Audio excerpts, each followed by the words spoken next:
वैसे साहब, भारत के हवाले से फॉरेन पॉलिसी ले लें, अमेरिका के हवाले से फॉरेन पॉलिसी, स्पेसिफिक अगर भारत की बात करें, हम दुरुस्त सिमत में आगे बढ़ रहे हैं। हम अपने जो मफादात है, कौमी मफादात, उसका तहफ़्फ़ुज़ कर रहे हैं भारत के आगे, या हम ये चाहते हैं कि महज भारत के साथ हमारे ताल्लुकात बेहतर हो जाए, चाहे किसी भी कीमत पे हो। देखिए, भारत का जो वहां पे रोल रहा है, खिते में रोल रहा है और आलमी सतह पर जो रोल रहा है, उसमें आपको एक एवोल्यूशन देखने को मिल रही है। और भारत पहले अपने आप को इस तरह का सुपर पावर या एक बड़ी कुव्वत जो है वो तस्वुर नहीं करता था, लेकिन जब से अमेरिका का उसने हाथ पकड़ा है और अमेरिका ने उसके साथ 2005 में जो सिविल न्यूक्लियर मुआहिदा किया है, उसके बाद से भारत जो है वो बहुत ज्यादा कॉन्फिडेंट हो गया है, बहुत एक्टिव भी हो गया है। और वो इस चीज का भी उसको जो है एक दिया गया है कि एक इंडिकेशन दी गई है कि वो अक़वाम मुत्तहिदा का एक मुस्तकिल रुकन भी बन सकता है। और अमेरिका सबसे बड़ी उसकी जो है वो वकालत कर रहा है इस हवाले से, चीन के मुकाबले के लिए, चीन के मुकाबले करने के लिए उसको खड़ा किया जा रहा है, उसको हथियार दिए जा रहे हैं, उसको सरमाया दिया जा रहा है, वहां पे इन्वेस्टमेंट हो रही है। और भारत की मईशत को जो है सपोर्ट करने के लिए, जिस तरह पहले पाकिस्तान के हवाले से अमेरिका प्रोटेक्ट करता था, बड़ा एक उसको एक इत्तेहादी समझता था, कोल्ड वॉर का जिस तरह से इत्तेहादी समझा जाता था। अब जो देखे ना, आप जिस तरह साउथ चाइना सी में जो वाकयात हो रहे हैं, चाइना वहां पे जिस तरीके से आइलैंड्स जो है खड़े कर रहा है और वहां पे अपनी बेसिस बना रहा है, और जिस तरीके से अमेरिका जो है उसको पीछे हटने की कोशिश कर रहा है, तो भारत को वो खड़ा करने की कोशिश कर रहा है। और पाकिस्तान के लिए मैं समझता हूँ कि ये भारत का जो ज्यादा उठान है या भारत का जो एग्रेसिव रवैया है, इसकी बुनियादी वजह अमेरिका की शीराबाद भी हो सकती है, बल्कि है। हमारे साथ एक कॉलर है। जी अस्सलाम वालेकुम। वालेकुम अस्सलाम जी जनाब। अच्छा जनाब, मैं ये बात इसलिए कर रहा हूँ कि मैं एक मुसलमान मुल्क के मुसलमानों से मुखातब। अल्लाह की किताब में है कि जो लोग अल्लाह की किताब के मुताबिक फैसले नहीं करते वो जालिम है, काफिर है, फासिद है। दूसरी बात यह है कि हम मुसलमान हैं, मुसलमान के लिए नमाज और ज़कात जरूरी है। जिन मुसलमानों ने बेनमाज और ज़कात से बेबहरा लोगों को अपना हुक्मरान माना हुआ है,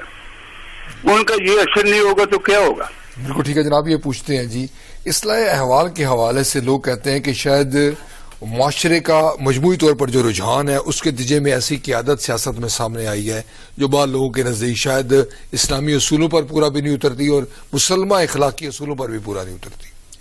देखेंगे, भारत का आबी वार कौमी अखबार ने 3 कॉलम इसको खबर लगाया। मोदी ने दरिया चनाब का रुख मोड़ दिया। इसकी डिटेल ये है कि जनाब मोदी को ये बताया गया कि यहाँ पर बहरान पैदा हो रहा है भारत में पानी के हवाले से। जो इंडस वाटर ट्रीटी थी जो पाकिस्तान और भारत के दरमियान हुई थी, उसकी ये खिलाफ वर्जी है, मगर ये अहकामात जारी कर दिए गए हैं। पाकिस्तान ने कहा कि वो इस हवाले से तहकीक करेगा।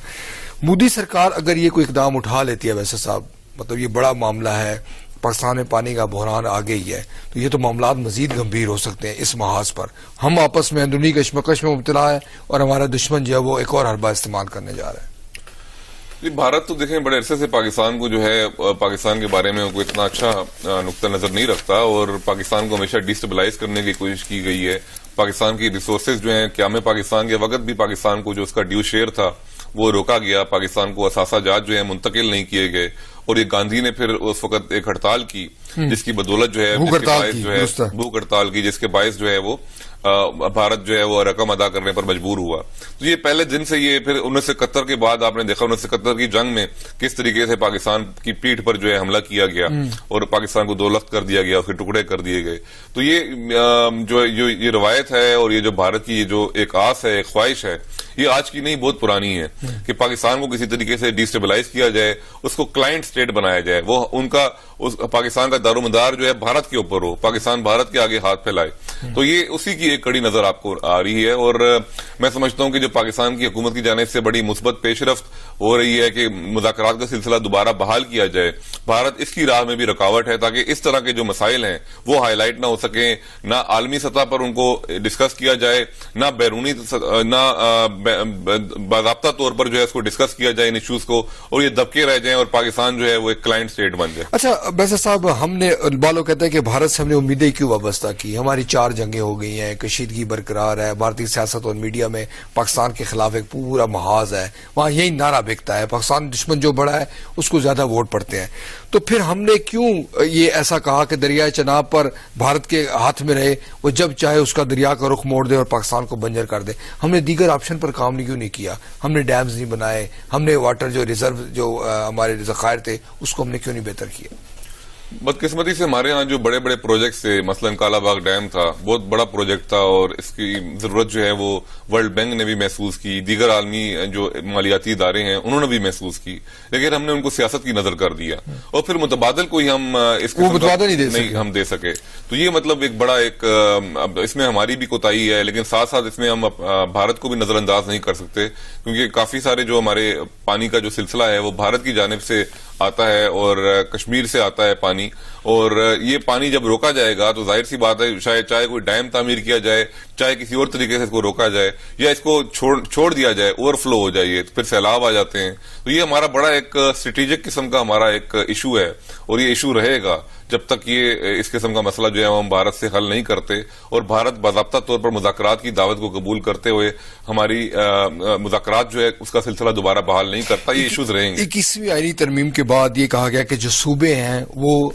पानी के ज़खायर बना सकते हैं, वो डैम्स बना सकते हैं। इसमें बड़ा कहा गया कि जनाब चूंकि पहले तो वफाकी हुकूमतों पर इल्जाम लायद किया जाता है कि वफाकी हुकूमत जिम्मेदार है, अब पंजाब, सिंध, खैबर पख्तूनख्वा, बलूचिस्तान ये बना सकते हैं, मगर मुझे नहीं, मेरे इल्म में नहीं है कि किसी एक भी सूबे ने कोई डैम बनाया हो कि 21वीं आईनी तरमीम के बाद कि जनाब हम सूबे की जरूरियात पूरी करने के लिए हम डैम बना रहे हैं। नहीं, डैम तो बन रहे हैं, ऐसा भी नहीं कि नहीं बन रहे, लेकिन अभी भी ये प्रोजेक्ट्स इनको तकमील होने में बड़ा टाइम लगेगा इनको। और इसके साथ साथ जो मजीद प्रोजेक्ट्स, क्योंकि हमें आज का नहीं सोचना, हमें 25 साल के बाद का सोचना है, 15 साल बाद का सोचना है। जिस तरह आज देखें हम बिजली के बहरान का शिकार हैं, तो हम ये कह रहे हैं कि जी साबका हुकूमतों ने इसके बारे में तो इसके हवाले से तवज्जो नहीं दी। तो इसी तरह हमें डैम्स के बारे में भी ये सोचना चाहिए कि हम अगले 15 साल हम क्या कौन सी कितना पानी का जखीरा छोड़ के जाएंगे, क्या वो हमारी जो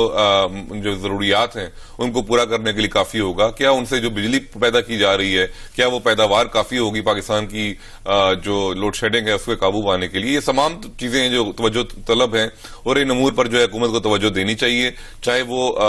काउंसिल ऑफ कॉमन इंटरेस्ट के प्लेटफॉर्म के ऊपर उनके ऊपर जिक्र हो, तस्करा हो, डिस्कशन हो, बहस व मुबाहिसा हो, या फिर अपने सूबों के अंदर जब वो कैबिनेट की मीटिंग्स होती हैं, दीगर इजलास होते हैं, स्टेक होल्डर्स की मीटिंग्स होती हैं, उन तमाम में ये चीजें ज़ेर बहस आनी चाहिए कि पाकिस्तान का जो रिसोर्सेज का जो पूल है वो कितना है और हमारी जो जरूरियात हैं वो कितनी है। वैसे साहब जब अब चीन की मिसाल देते हैं और बिल्कुल भारत के बाज़ शहरों में ऐसे हैं जो बाज़ रियासतों में कि शहर शहर में डैम्स उन्होंने बनाए हैं, चीन में तो कहते हैं सैकड़ों नहीं हजारों शहर डैम्स है, जगह जगह उन्होंने डैम्स बनाए हैं। हम अगर बड़ा डैम नहीं बना सकते तो छोटे शहरों की सतह पर तो डैम्स बना सकते थे जो शहर की जरूरियात पूरी करें। इसके ज़िम्मन एक और सवाल भी है, जैसे बरतानिया में पानी ज़ाया नहीं किया जाता, जो पानी है नालियों का पानी भी रिफाइन करके दोबारा जो है वो अपने लोगों को दे दिया जाता है। हमने ऐसा कोई मंसूबा नहीं बनाया, हमारा पानी ज़ाया हो रहा है, सैलाब की सूरत में ज़ाया हो रहा है, पानी हम खुद बहसियत कौम ज़ाया कर रहे हैं, गाड़ियां धो रहे हैं साफ पानी से, मगर कोई हुकूमत की जानिब से कोई सवाल से कोई रुकावट नहीं है। जी बिल्कुल, छोटे छोटे डैम, मैंने खुद भी चाइना का जब विजिट किया था तो मैं देखता रहा, वहां पे हम ट्रेन का सफर कर रहे थे तो थोड़ी थोड़ी देर के बाद जो है छोटे छोटे डैम्स जो है वो नजर आए। और वो चीन के बारे में तो बीजिंग के बारे में बिलखसूस और जो शंघाई है उसके बारे में बिलखसूस ये बात जो है बड़ी मशहूर है कि वहां पे जो पानी है उसको वो ज़ाया नहीं होने देते,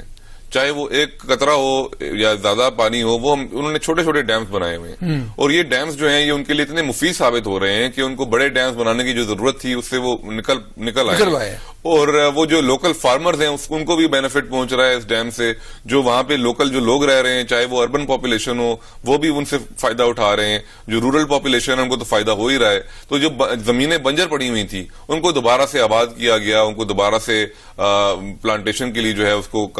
साजगार बनाया गया उसको। और इसी तरीके से हमारे यहाँ भी हो सकता है, हमारे यहाँ बेताशा बंजर जमीन पड़ी हुई है और हमारे यहाँ बेताशा ऐसे लोग हैं, ऐसे किसान हैं जो पानी को तरसते हैं, उनको पानी नहीं मिलता, हमारे यहाँ नालों का पानी ज़ाया हो रहा है, हमारे यहाँ बारिशों का पानी ज़ाया हो रहा है, हम ख्वारिश बिल्कुल पानी बिल्कुल सेव नहीं करते। ये पानी तो जिंदगी और मौत का मसला है और ये भी हम जानते हैं और बिल्कुल सर्विस पे आ रहे हैं कि ना मुस्तकबिल में पानी पे जंगे होंगी वैसे साहब, मगर हमारी क़यादत क्या अपोजिशन है, क्या हुकूमत है, कोई ऐसी क़यादत है जो इस मामले की तरफ फोकस करे। हम आपस में दस्तों गिरबान है, शायद नॉन इश्यूज पे दस्तों गिरबान है। किसान है जो पानी को तरसते हैं उनको पानी नहीं मिलता। हमारे यहाँ नालों का पानी जाया हो रहा है, हमारे यहाँ बारिशों का पानी जाया हो रहा है, हम बारिश बिल्कुल पानी बिल्कुल सेव नहीं करते। ये पानी तो जिंदगी और मौत का मसला है और ये भी हम जानते हैं और बिल्कुल सर्विस पे आ रहे हैं कि ना मुस्तकबिल में पानी पे जंगे होंगी वैसे साहब। मगर हमारी क़यादत क्या अपोजिशन है, क्या हुकूमत है, कोई ऐसी क़यादत है जो इस मामले की तरफ फोकस करे। हम आपस में दस्तों गिरबान है, शायद नॉन इशूज पे दस्तों गिरबान है, जो इशूज है उनकी जानब तवज्जो नहीं है हमारी। तवज्जो होनी चाहिए जी, और जब तक आपकी तवज्जो नहीं होगी तो फिर आपके मसाइल कैसे हल होंगे। जो इश्यूज है उनकी जानब तवज्जो नहीं है हमारी। तवज्जो होनी चाहिए जी, और जब तक आपकी तवज्जो नहीं होगी तो फिर आपके मसाइल कैसे हल होंगे।